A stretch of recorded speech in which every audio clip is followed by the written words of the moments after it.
I had a gut feeling my wife was gearing up to file for divorce, so I made sure to shift around some of my assets ahead of time. Sure enough, 2 weeks later, she went ahead and filed, only to pull back once things didn't go the way she clearly expected.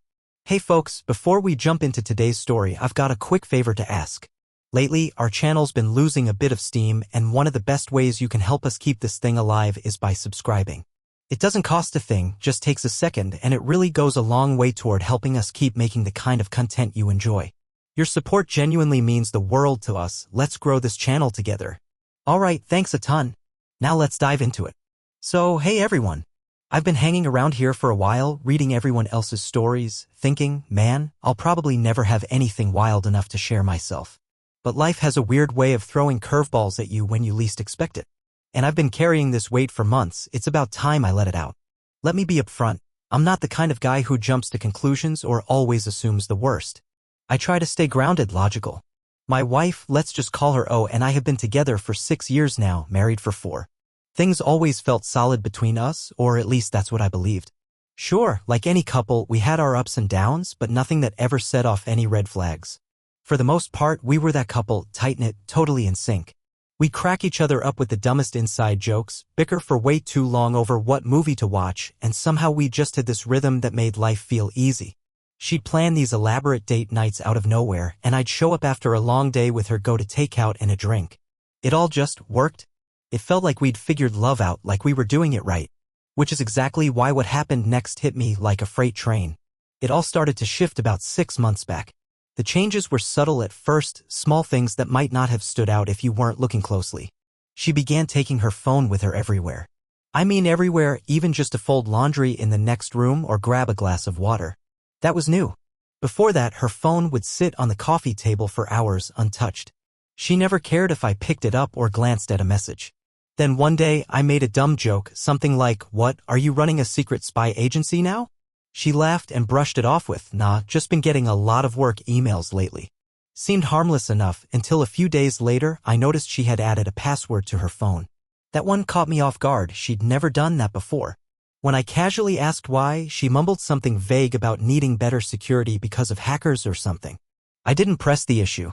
I didn't want to seem paranoid. But something about it didn't sit right. And that wasn't the end of it. She started stepping out of the room to take calls, which was a complete departure from how she used to be. It wasn't subtle either. Her phone would ring and she'd go, "Oh, I'll just take this real quick," then vanish into the bedroom or out onto the porch. Whenever I asked who it was, she'd just say, "Oh, just a friend from work." That became the go-to explanation. Then she picked up this new little habit, keeping her phone face down on the table. I didn't even realize that was a thing people did until one day I reached over to hand her something and she quickly moved her phone like it had suddenly become top secret. It was the kind of moment that flashes by but sticks with you for some reason. But honestly, it wasn't just about the phone stuff. Something else had shifted emotionally. She started to feel more and more distant. Conversations that used to flow so naturally started to feel forced, like I had to drag every word out of her. If I brought up plans for the future, like, "Hey, where should we go for our anniversary?" or "Should we start thinking about a new car soon?" she'd just give a half-hearted, "Yeah, we'll see," and change the subject. Then came the moment everything started to click for me. It was a regular OL Wednesday. She mentioned she was grabbing coffee with a friend after work. Totally normal, she's done that plenty of times before. But I happened to be out running errands near that part of town, and I thought, hey, I'll swing by and surprise her. She'll get a kick out of it. Only when I got there, she wasn't inside with her friend. She was outside the cafe, pacing back and forth, phone pressed to her ear. I stayed in my car, not wanting to intrude. But something about the way she was talking seemed intense, serious. I wasn't trying to snoop, but I caught a few phrases, "It's almost ready," and "starting fresh soon." And man, my stomach just dropped. It didn't sound like she was talking about work. And it sure didn't sound like any friend drama either. It felt bigger, like something she'd been working on for a while. When she got home later, I asked how the coffee meetup went, trying to keep my tone light. She gave me this whole story about her friend venting about her boyfriend. I just stared at her for a second because it felt so out of nowhere. Then she said something completely unrelated. "Hey, don't you think we should get all our important info in one place? Like account details, passwords, documents, that kind of stuff. Just in case." That came way out of left field. We'd never talked about that before. And considering everything else that had been going on, the timing felt weird. I asked her, what kind of emergencies are you thinking about, trying to keep my voice calm. She just shrugged again and said something like, just in case anything ever happens to one of us. Or we need to make a fast financial decision or something. Now, on the surface, that made sense. Sounded responsible, even. But the way she said it? It felt too rehearsed, like she'd been waiting for the right moment to pitch it. I nodded along and said, yeah, I guess that's smart, but inside, my brain was racing. Why now? Why all of a sudden are we talking about joint finances and shared documents when we've always kept things pretty separate? That night, I couldn't stop replaying her words in my head, trying to piece it all together. Maybe this was just normal adult stuff and I was reading too much into it, but I kept circling back to the phone calls, the sketchy moment at the cafe, the way she'd been acting so detached. It was all starting to add up, and the picture it painted? I didn't like it one bit. Up until that point, I hadn't really done anything about the way I was feeling, just carried it around. But then, a few days later, she brought it up again.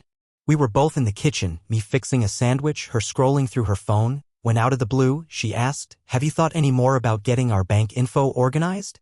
Like, do you know where everything is? I paused, knife hovering over the bread, and turned toward her. Okay, what's going on? I asked, keeping my voice calm but with just enough weight to let her know I wasn't playing. You've been mentioning finances a lot lately. Is there something we need to talk about? She finally lifted her eyes from her screen, surprised that I pushed back. No, everything's fine, she said quickly, the kind of rushed reassurance that made me crack a nervous laugh. I just think it's important, For emergencies. Emergencies? I repeated, raising an eyebrow. Like what? She shrugged, her face unreadable. I don't know, just life stuff. It's not a big deal. I just think we should be prepared. There was something about her answer that didn't sit right with me. It was too vague, too nonchalant. I gave her a nod like I was going along with it, but deep down, her evasiveness only cranked up the volume on my suspicions. This wasn't just a casual idea she was floating anymore. It felt like she was dodging something, but I couldn't tell what. The next day, after she'd left for work, I sat down at my computer and decided to look into her finances myself. I logged into her joint account, expecting to see the usual stuff. But what I found made me pause. Over the past month, there had been a few small transactions, nothing major, but enough to raise an eyebrow. Little withdrawals that didn't seem tied to bills or groceries or anything I could make sense of. I didn't want to jump to conclusions, but it definitely looked like she'd been moving money out for reasons I couldn't explain. I debated confronting her right then and there, but something in my gut told me to hold off. If I was wrong, I'd look paranoid. But if I was right, I had to play it smart. The whole thing was gnawing at me, so I reached out to someone I trusted, an old buddy from college who's also a lawyer. I ran through everything I'd found, trying not to sound like a full-blown conspiracy theorist. After I laid it all out, he said, look, I'm not saying anything shady is definitely going on, but you're not crazy for wanting to be prepared. If you're worried about protecting yourself, now's the time. Better to be safe than sorry. He walked me through the steps, simple, legal moves I could make to protect my assets, just in case things really were going south. I won't lie, taking those steps felt heavy.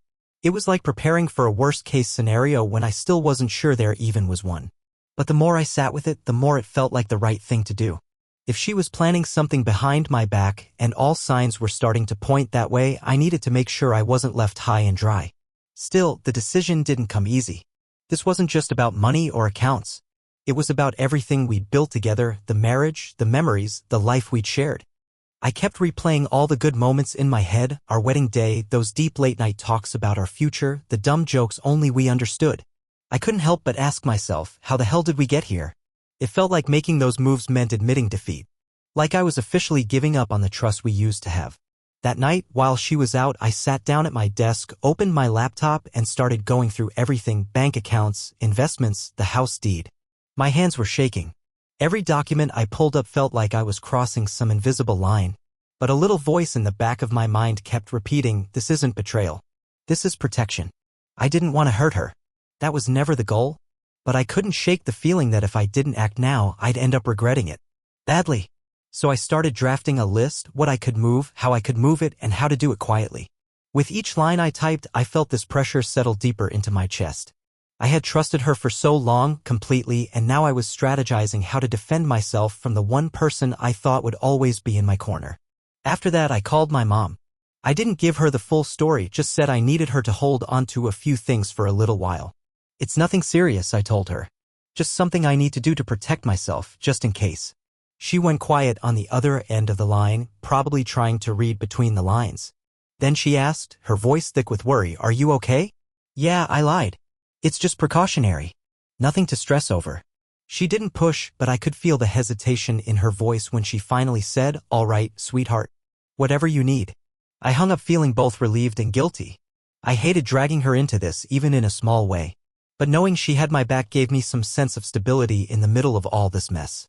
By the time I got home, I had already set most of it in motion. I moved the majority of our assets, cash, investments, even the house, into my mom's name. I left just enough in the joint account to make things look normal, but the rest was secure. She didn't notice a thing. Came in, kissed me on the cheek, and asked if I wanted to watch something together. On the outside, I probably looked fine. Inside, I was falling apart. A part of me felt sick, like I'd done something unforgivable. But another part? It felt like I was finally reclaiming some control in a situation that had been slipping out of my hands for way too long. Over the next 3 days, I did my best to keep things feeling normal. I didn't want her to sense that anything had shifted on my end. I played it cool. From what I could see, she seemed content, even oddly cheerful sometimes. But instead of putting me at ease, it only made my suspicion run deeper. If she was planning something behind the scenes, she sure had a talent for keeping it hidden.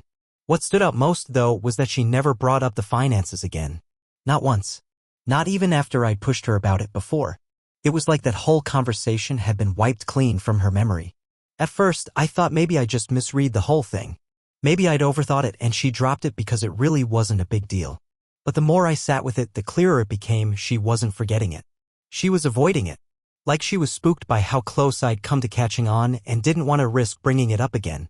I'd catch her looking at me sometimes when she thought I wasn't paying attention, just these quiet little glances like she was studying me, trying to gauge my mood or figure out if I suspected something.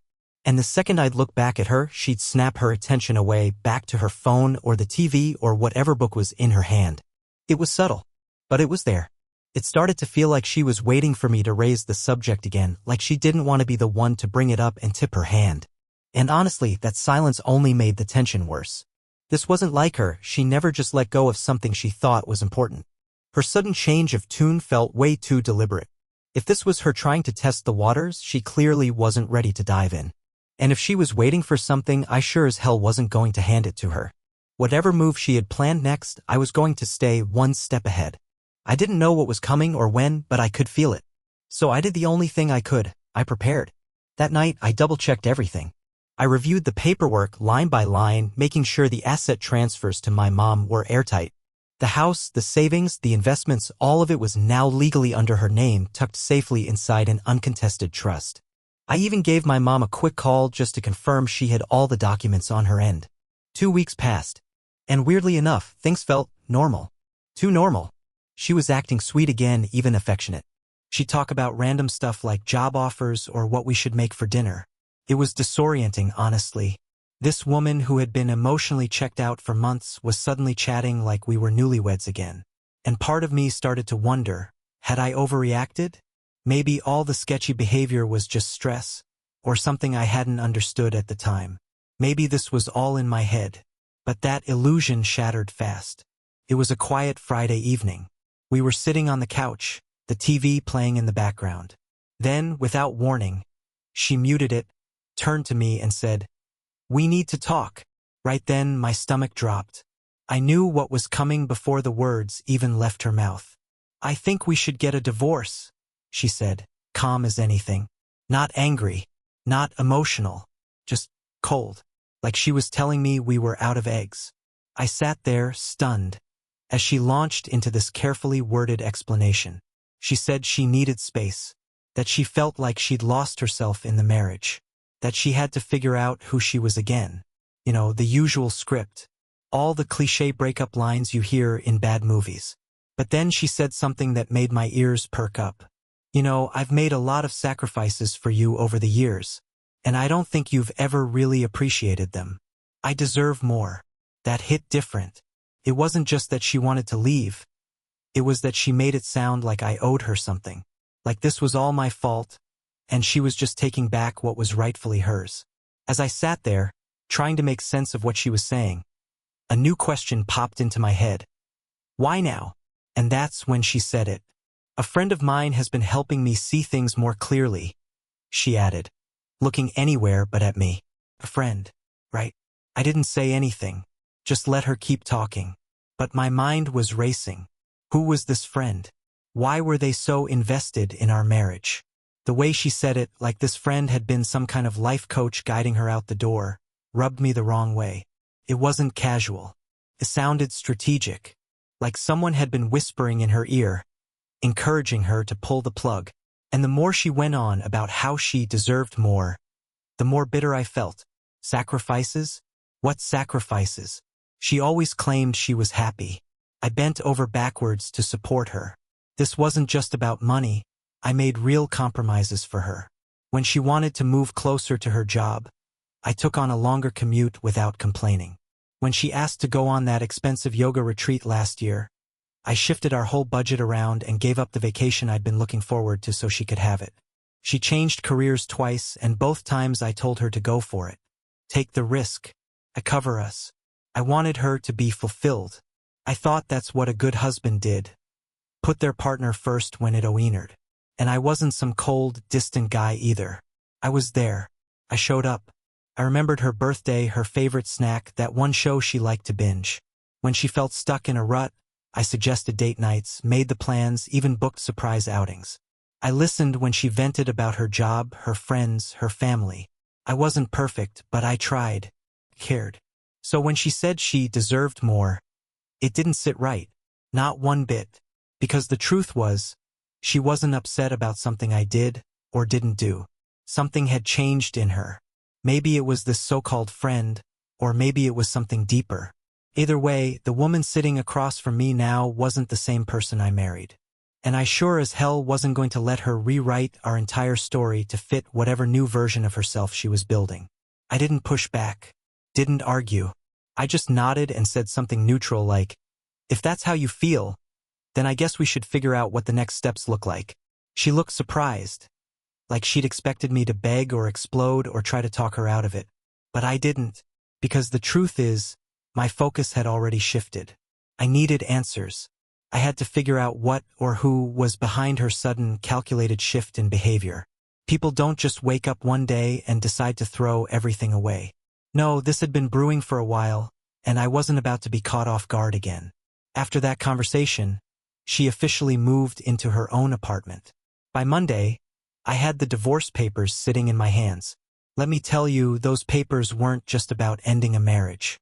They were a full-blown attack. She wasn't asking for a clean break. She was gunning for everything. Half the house, a chunk of my savings, the rest of my assets, even the damn car. On top of all that, there were these strange clauses about spousal support that didn't make a lick of sense considering her income was nothing to scoff at. It felt like she expected me to just roll over and hand her everything I'd spent years working for. At first, I figured she was just being spiteful. Hurt, maybe. But the way those demands were written, so precise, so assertive, it didn't feel like she'd come up with them on her own. Felt coached. So I started doing a little digging of my own. I couldn't exactly sit her down and ask, "Hey, who's been whispering in your ear?" That wasn't going to get me anywhere. I had to play it smart. I started with the obvious, her social media. She hadn't blocked me, and while she didn't post much herself, I figured the comments might tell a story. And they did. There was one name that popped up over and over, Derek. He wasn't being obvious, but he was consistent. Liking her photos, dropping encouraging little comments like, "You've got this." Not inappropriate, but familiar. Too familiar. I clicked on his profile. It was public, and at first glance, he looked pretty average. Early 30s, worked in marketing, nothing flashy. But as I scrolled through, one post stopped me cold. It was a picture of him sitting outside the same cafe where I'd seen her that day. The day I overheard her on the phone saying she was starting fresh. Same cafe, same day. My stomach turned.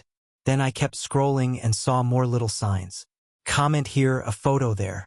One of his selfies looked like it had been taken in her new apartment. Subtle things, but when you stacked them together, it was enough to raise every alarm I had. I didn't have solid proof, not yet, but my gut told me everything I needed to know. Still, I needed confirmation. I remembered how she'd mentioned a friend who had helped her see things more clearly. That word stuck with me. So I reached out to someone who might know something. Rachel. She'd been close with my wife for years. If anyone could give me a lead, it was her. I kept it casual at first. Asked if she'd heard from O lately, or if anything about her seemed off. Rachel shot back quickly that she had no clue what I was talking about. When I gently pushed a little more, she shut down.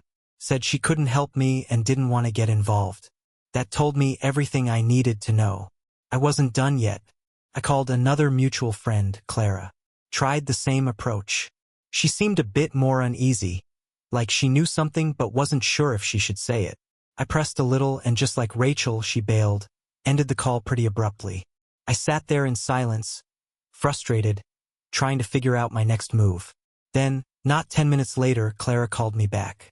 She said she wanted to be sure this wouldn't come back to her. I promised it wouldn't. Swore it.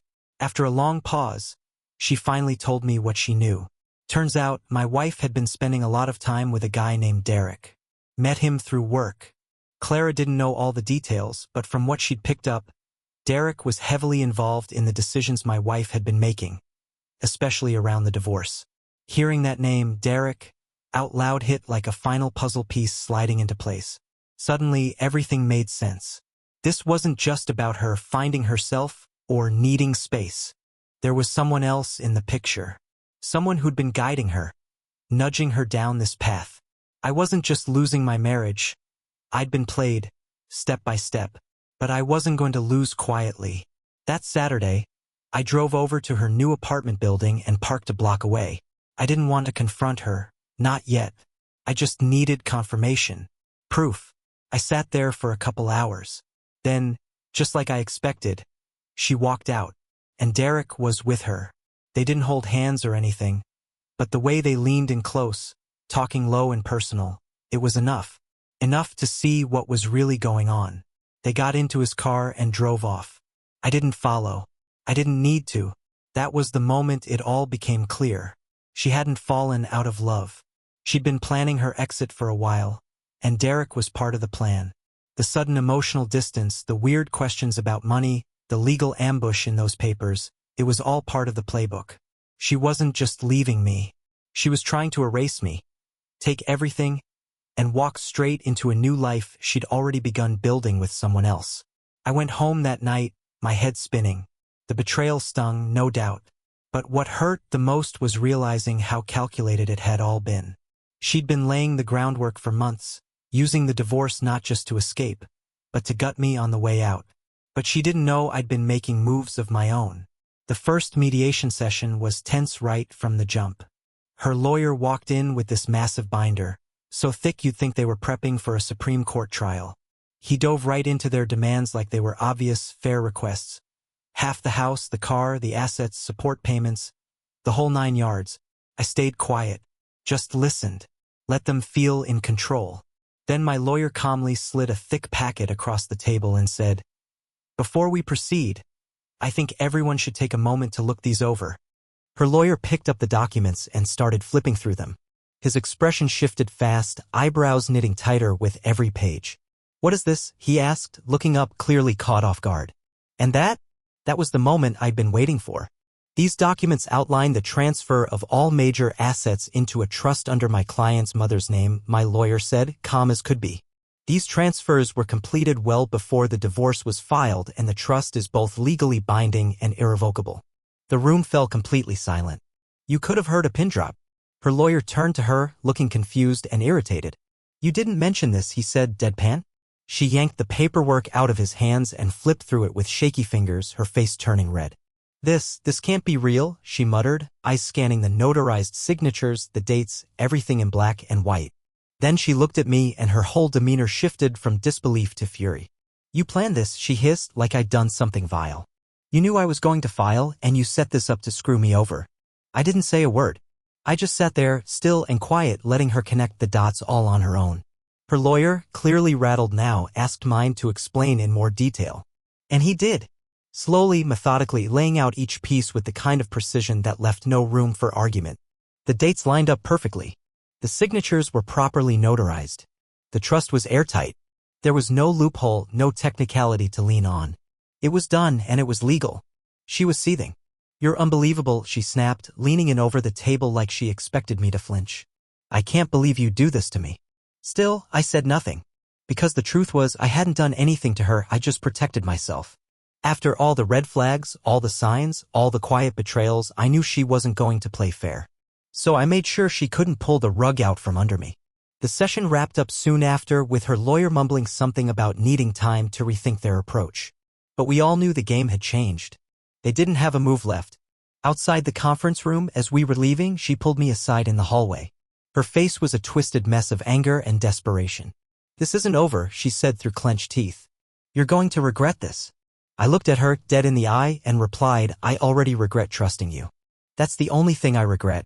Things unraveled faster than I expected after that. Within days, she was spiraling. It started with phone calls nonstop. At first, she kept a calm tone, trying to sound rational, leaving voicemails like, "Can we just talk? And I know things got out of hand, but maybe we can fix this." When I didn't respond, the messages shifted. One minute she was crying, saying she'd made a mistake and missed the life we had. The next, she was screaming into the phone, calling me selfish, cruel, saying I'd ruined everything. I ignored it all. My lawyer had already told me not to engage, and I didn't want to anyway. I was done playing her games. But she wasn't done. Not even close. When the calls and texts stopped getting a reaction, she took it up a notch. Started spreading stories. Friends began reaching out, telling me she'd been saying the whole divorce was fake. That it was some kind of elaborate prank we were pulling. A joke. A joke? I mean, who would even believe that? Of course, people started questioning her. If it was just a prank, why file real paperwork? Why get lawyers involved? Why the demands? When that didn't fly, she switched gears again. Claimed it wasn't a prank, but a test of our relationship. That she wanted to see if I'd fight for her. And when I didn't, suddenly I was the villain. The cold husband who gave up and broke her trust. Some people fell for it at first. I started getting weird emails, vague comments from mutuals. Stuff like, "Man, I didn't realize she was going through so much," or "Maybe you guys could have talked things out." Even her brother came at me, saying I was too drastic and should have handled it differently. It was frustrating. But I kept my mouth shut. I figured the truth would come out eventually. And it did, thanks to someone I hadn't expected. Let's call him Owen. We weren't especially close, but we'd always been friendly. A few weeks after mediation, he reached out of the blue. Said he had something I needed to see. When we met up, he pulled out his phone and started scrolling through screenshots. Text messages. Between her and Derek. I blinked at the screen. "Where'd you get these?" I asked, confused. Owen explained that he and Derek had a mutual friend, someone who'd overheard a few of their conversations and started getting uncomfortable with what was going on. Apparently, Derek had been bragging openly about helping my wife secure her future. And when it became clear what that really meant, bleeding me dry, the mutual friend got nervous. He took screenshots of the texts and sent them to Owen, thinking he had a better shot of getting through to me. "This guy's been playing both sides," Owen said, shaking his head. "Pumping her up to take everything while making her think he'd be there when it was all over." Then he handed me the messages. "Figured you should see this," he added. "You don't deserve this crap." The messages were brutal. She wasn't just venting. She was planning. Coordinating her next moves with Derek like they were plotting a business deal. One message from her read, "Once the settlement's done, we'll have everything we need. I just need him to agree to the terms." Derek replied, "Don't back down. Make him feel guilty if you have to. He owes you. We'll start fresh once you've got the money." Reading that hit me like a brick to the chest. This wasn't about her being lost or hurt or needing time to grow. This wasn't about rediscovery or empowerment or any of the things she'd said. It was about greed, control, manipulation. She wasn't walking away from the marriage, she was trying to profit from it. And Derek? He wasn't some innocent friend offering emotional support. He was part of the plan. I sat there staring at Owen's phone, the text messages right in front of me, and I just kept reading them over and over, trying to process what I was seeing. This wasn't a misunderstanding. This wasn't some emotional spiral after a relationship went south. This was calculated. Cold. Straight-up manipulation. I thanked Owen for showing me the truth, and after he left, my mind just kept spinning. Every little moment suddenly made sense, the way she'd started pulling away, her weird obsession with our finances, the legal ambush. It had all been part of a bigger plan. A plan she hadn't come up with alone.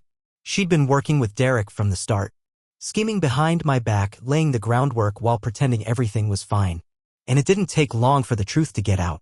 Owen ended up sharing the messages with a couple of our mutual friends, nothing dramatic, just a quiet heads up. But those screenshots spread like wildfire. And once people saw what she and Derek had really been up to, her whole story unraveled almost overnight. Folks who had once stayed neutral, or worse, taken her side, suddenly went quiet. People who'd once defended her started backing away.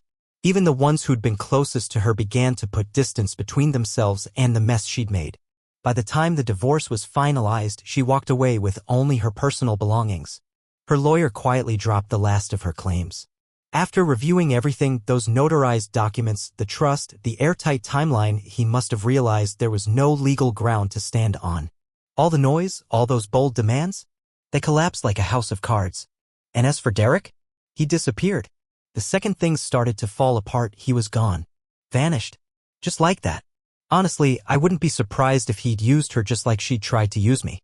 Feeding her fantasies about independence, a new life, maybe even a relationship. But the moment it became clear she wasn't going to walk away with anything, he bailed. Without him, the foundation she'd built her confidence on crumbled. The messages didn't stop though. Not at first. But they changed. She wasn't angry anymore. She was desperate. Voicemails came in like clockwork. Her voice cracked and pleading. "Can we just talk, please? I'll do anything to fix this." Then another. "You don't have to forgive me, but can't we just settle this and move on? I'll drop everything if you'll just talk to me." But I didn't reply. I couldn't. It was too far gone. Some bridges don't just burn, they collapse. Even her own family began to see the truth. Her brother reached out at one point, apologizing for things he'd said to me earlier when he was still believing her side of it all. "I didn't know what she was doing to you," he told me. "I'm sorry I ever took her word for it." In the end, I kept the house. I kept my savings. And I got something even more valuable than that, something I hadn't felt in a long time, peace of mind. My mom, bless her, came by with a bucket of paint in each hand and a notebook full of ideas. She was determined to help me take my space back, to make the house feel like mine again. It was a small thing, but it meant everything. And now, life feels like it belongs to me again. No more overthinking every text. No more walking on eggshells or wondering what's real. No more feeling like I'm sharing my life with a stranger. Just quiet. Just peace. She's a chapter in my story now, one I don't revisit. And the rest of the story? That's mine to write. On my terms.